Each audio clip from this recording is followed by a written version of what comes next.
Welcome to the group chat, everyone. It's the international break, but that doesn't stop us, does it, Mr. Alan McInally?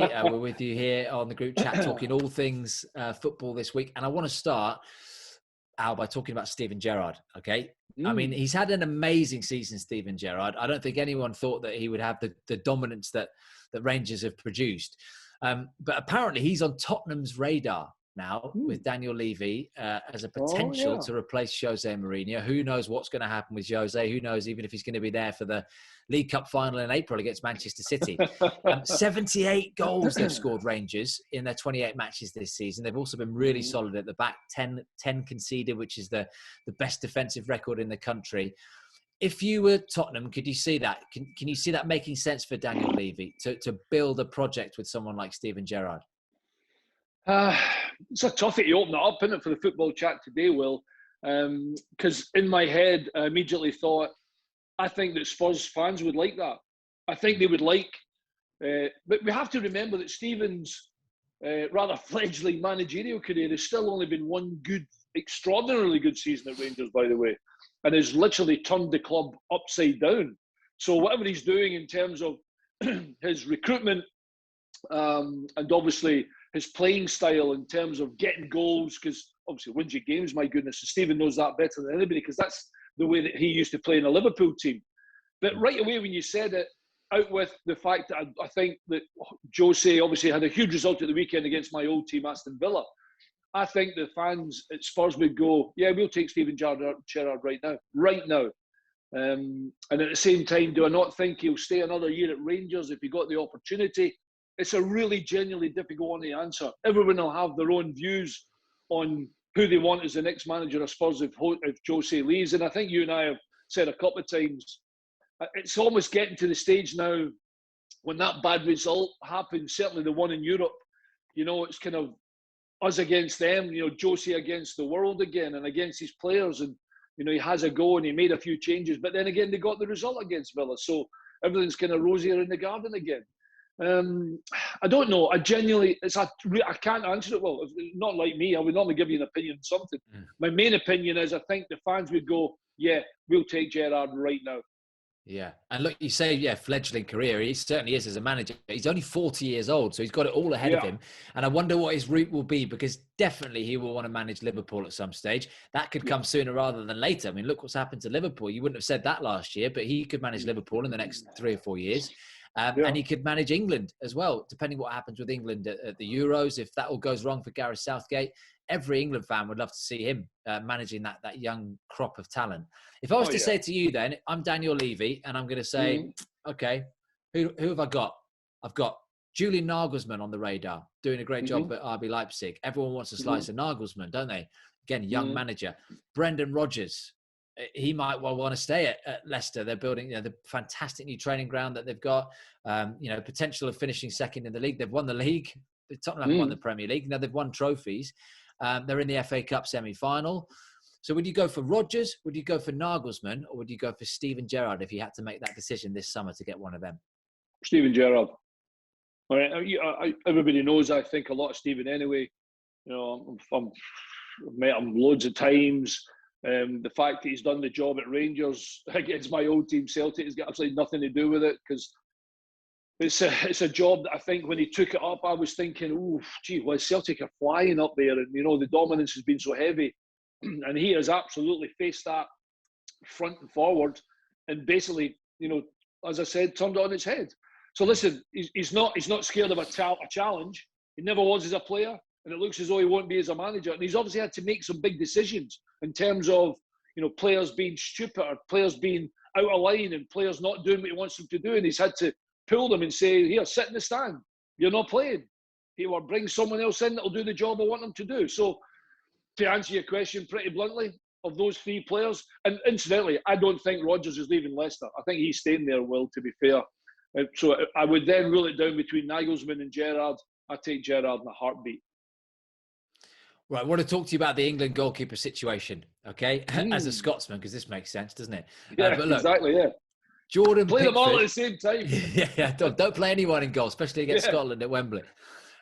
Jordan Pickford, Nick Pope, Dean Henderson. They're the 3 keepers. Yeah. I mean, you rewind 12, 18 months. For me, it was Nick Pope all day long, right? All day long. And bearing in mind, this is Nick Pope playing in this Burnley team. We both love Burnley, but this is the Burnley team. And out of those 3 keepers, he's had the most clean sheets in the Premier League. He's kept 9 clean sheets for Burnley this season. Jordan Pickford should be keeping more than Nick Pope at Burnley, shouldn't he? He's kept 6, especially with all the investment they've had at centre-back as well. So you're Gareth Southgate. Is it as plain sailing? You stick with your number 1. You stick with Jordan Pickford. Do you freshen things up? I mean, now Dean Henderson's getting in that United team. Even when David De Gea has been back from Spain, it'll be interesting to see if that continues until the end of the season. Pickford, Pope, or Henderson for you?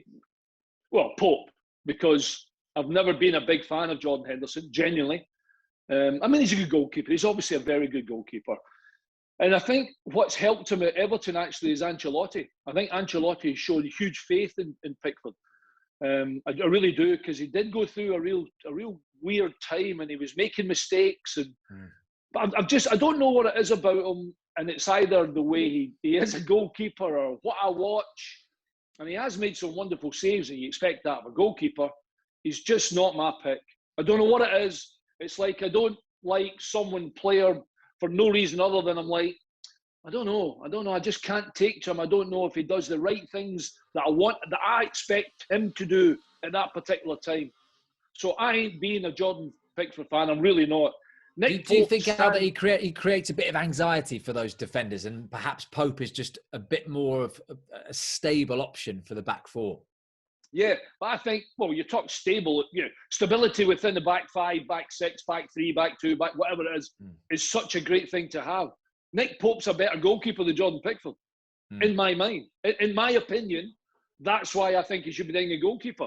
Now, the stat you talked about, more clean sheets than Jordan Pickford. I don't want to blame Jordan Pickford for that, because there's another 4 defenders or 5 defenders in front of him that might have made it impossible for him to save one of the goals that went through, shooting past him anyway.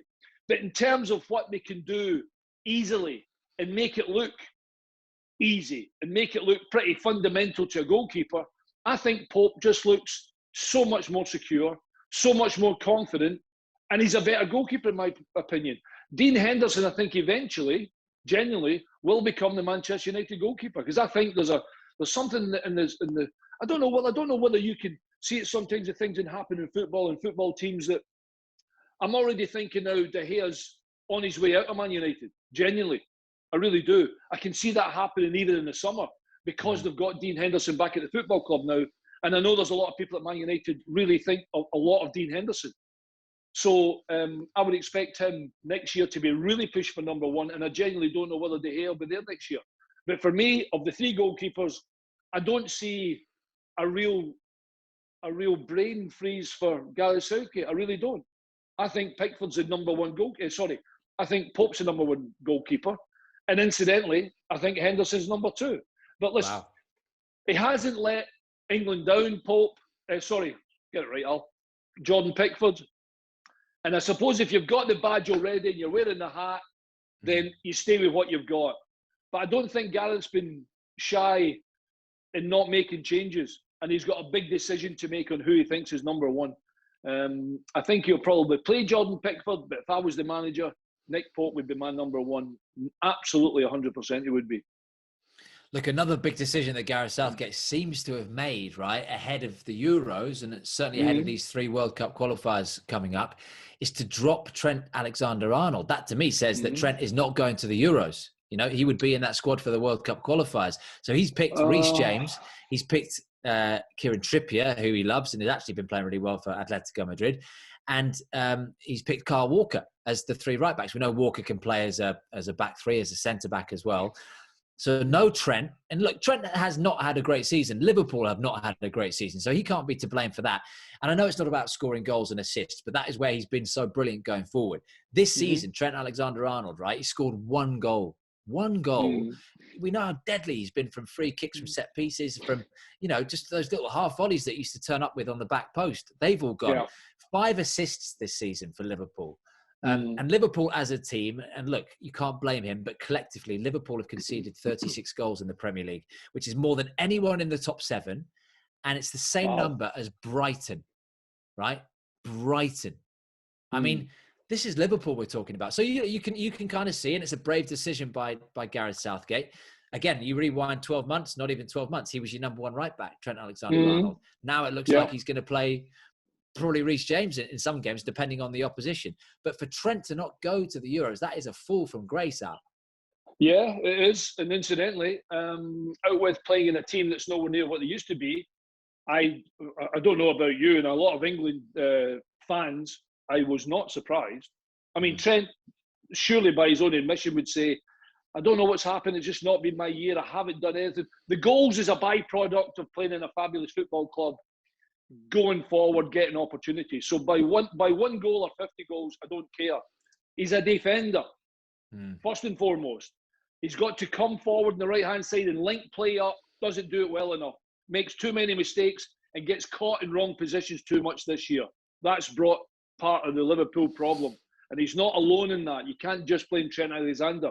But Kyle Walker, Reece James and Trippier have been by far better than Trent Alexander.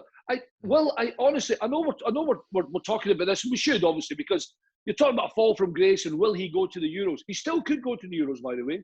He still could be I'm just saying he still could. Injuries, etc., etc., etc. Yeah. But at the moment in time, the decision for Gareth Southgate about the right back area was a complete and utter no-brainer, easy-peasy decision to make. I don't even think it was a hard decision for him. The only hardest decision is when you stand in front of a player and you say, look, son, you're not playing. As a football player, you would feel for him because you know that all the lads want to play, they want him in the squad. But you would only have had to show them 1 game, 2 games, 3 games and say, look, it's just not happening. It's not happening. So for me, that decision this time in the squad, Trent Alexander not being in the squad was not a difficult decision for Gareth Southgate. And the only big decision I still think is in goalkeeping position. But in terms of the right back, Walker and Reece James and Trippier are miles ahead of Trent Alexander. Yeah, I mean, there you go. And we've answered that question because he's obviously, even if he may go to the Euros, he's nowhere near Gareth's thinking of first choice at right back. And therefore, has he been exposed as a right back defensively? Is he therefore a luxury player going forward? Is he all about that overlapping and that crossing and those set pieces and all those things which are nice for a right back, but that's not your main job defensively when he's had to stay back because of the centre-back partnerships that Liverpool have had? Therefore, he's not, let's face it, as good defensively as the others.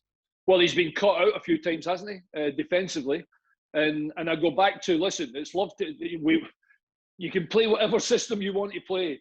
But if you start in the back four with 2 centre-halves and your full-backs want to go forward because you can sit Fabinho as a defensive midfield player, you're still a defender.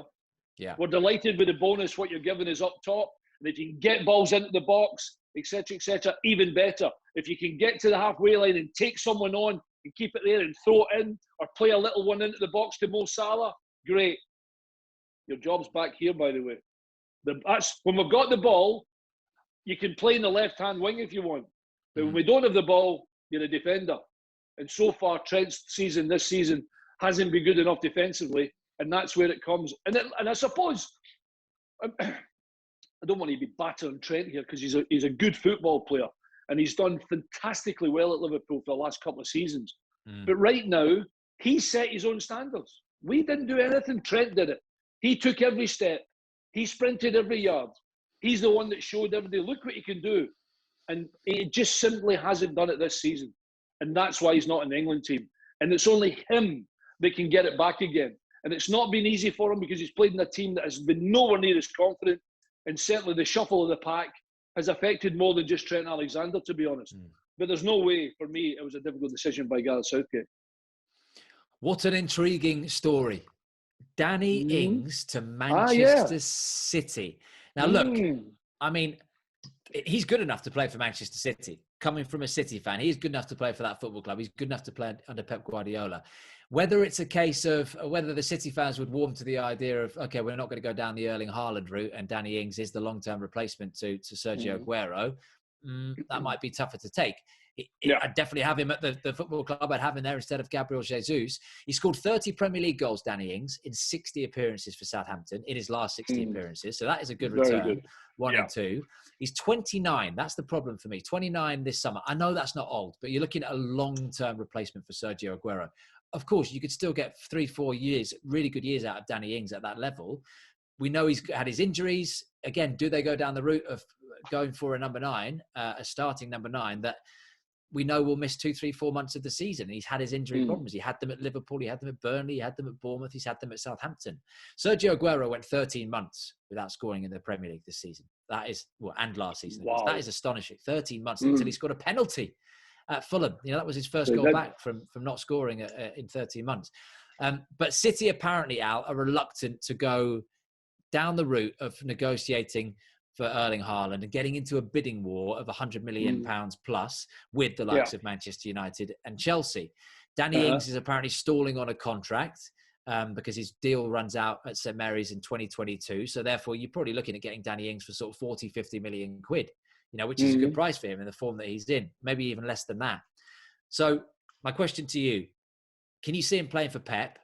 Can you see him doing that job for Pep? And would that suffice in terms of, right, we sack off Haaland, we're not willing to pay 100, and let's not forget, I should say, City pay 60, 70 million pounds as their top price for players. They don't pay 100 million pounds plus. This may be a unique situation because they need a replacement for Aguero long term, but they're not going to go, here's 120, we'll win the war, Mino Raiola, let's be friends again. It's not going to happen like that. No, it's not. So let's answer your question. Yes, yes, and yes. And funnily enough, when they brought the Danny Ings name up, it was one I was thinking, oh yeah, I forgot about Danny Ings. He can easily play with Man City's team and be a goal scorer, because that's what he is. And right now, Danny Ings is doing more outside the box for Southampton because he has to. And by the time the ball gets in the box, he's used 3/4 of his energy trying to help the team. And Man City won't necessarily have to do that. He'll have to help the team, obviously, but the majority of the game will be going that way and getting into areas where he can definitely score goals.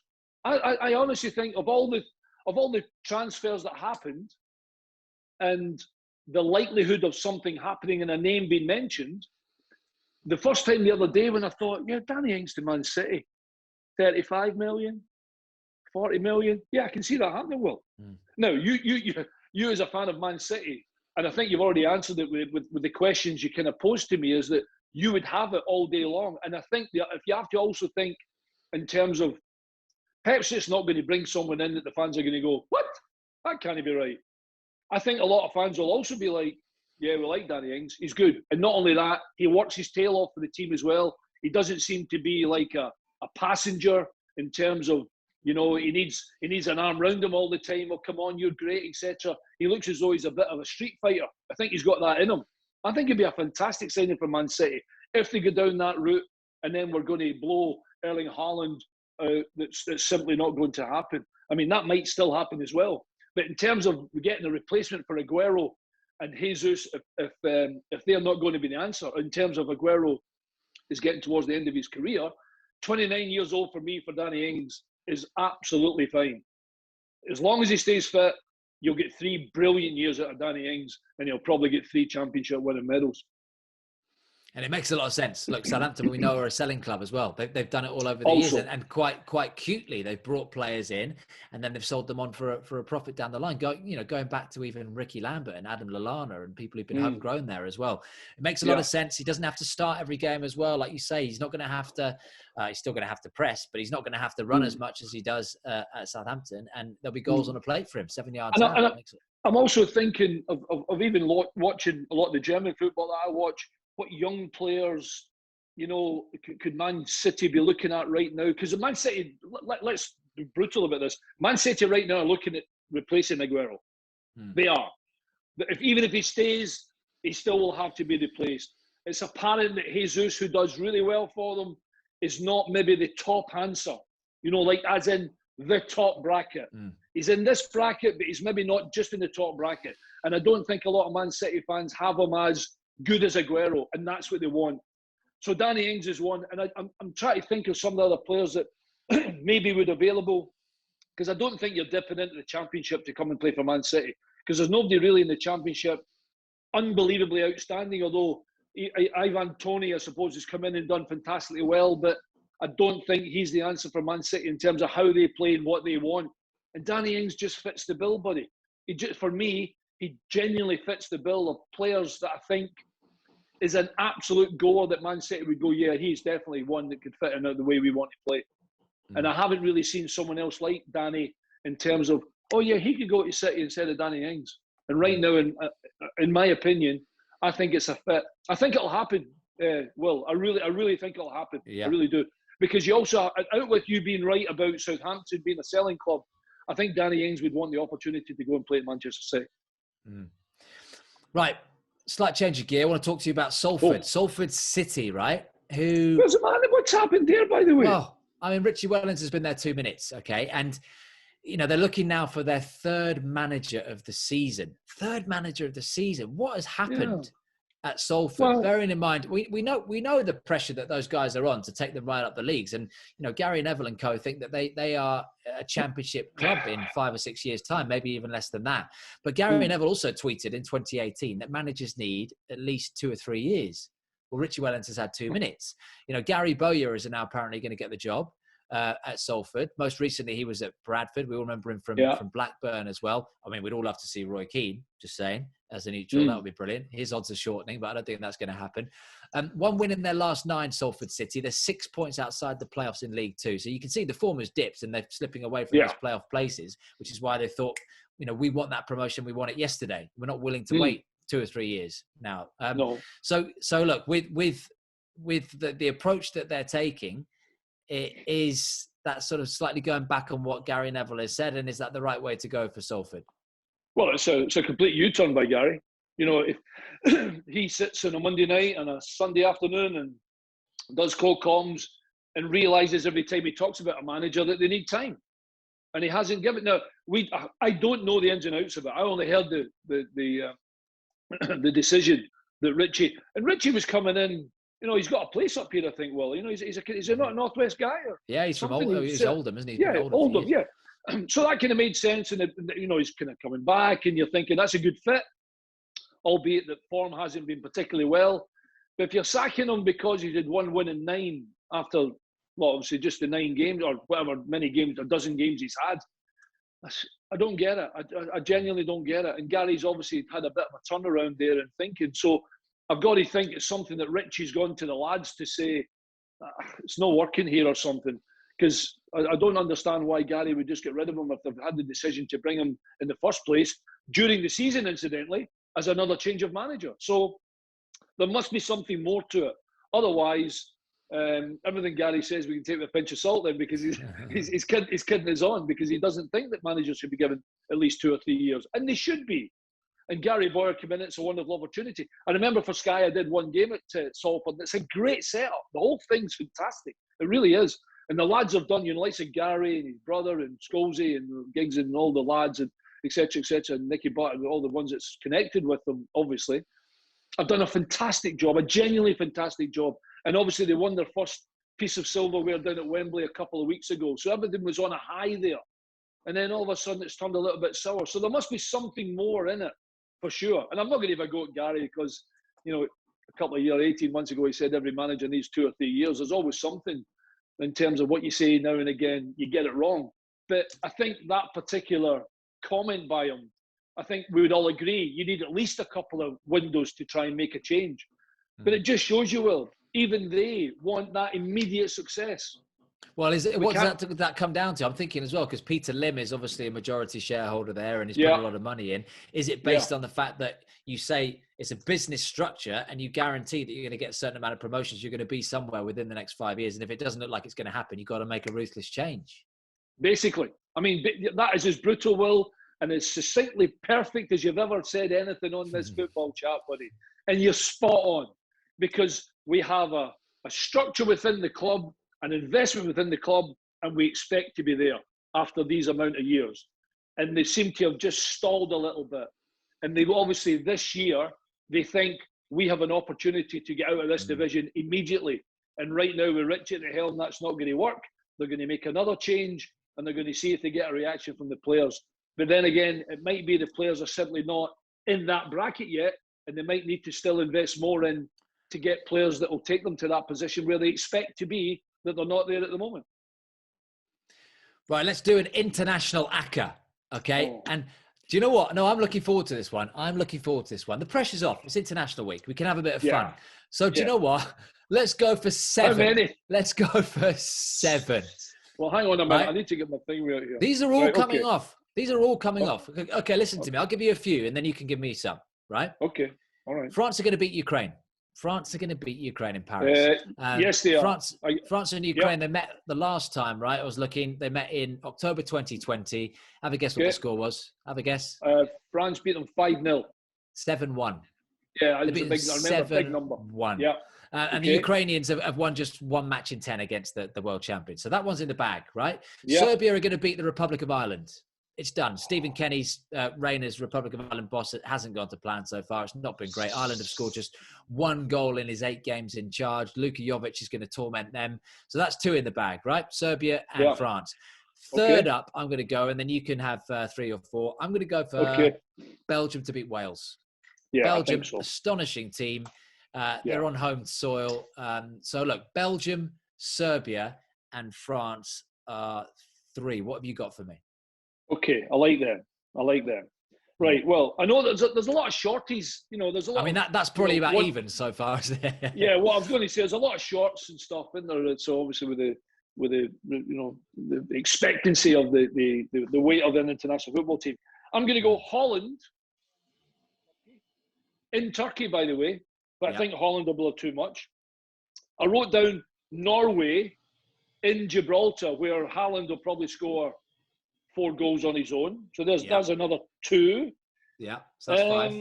What about Croatia against in Slovenia? I mean, Croatia's a very good football club, very good team, rather, club. But I want to throw in one more, and Ronaldo will want to get a few goals against Azerbaijan. I'll go Portugal at home to Azerbaijan. So that's 4 I've thrown in. So I'll go Holland in Turkey, Croatia, Norway, and Portugal. That gives us 7 right enough. Yeah. 7. So yeah, on top of that, then throwing in my France, Serbia, and what else have I got? Belgium as well. Belgium. I mean, look, so we've got 7 teams there. They're all shorties, but they're all bankers for me. Get them. You can see the price on the screen. We've got a 7-fold for you for Wednesday's international games. Perfect.